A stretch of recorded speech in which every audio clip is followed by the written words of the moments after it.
Siguro kaya yung mga magulang natin, ayaw tayo malingat sa paningin nila noon dahil inaabot ng buwan o taon bago ka nila makasama ngayon.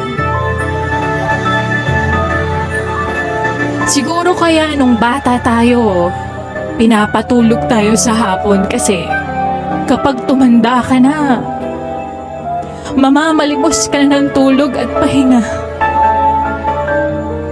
Siguro kaya pinapakain tayo ng masustansya noon para sa pagtanda mas malakas nating haharapin yung mga pagsubok ng buhay. Siguro kaya kailangan sabay-sabay kumakain noon.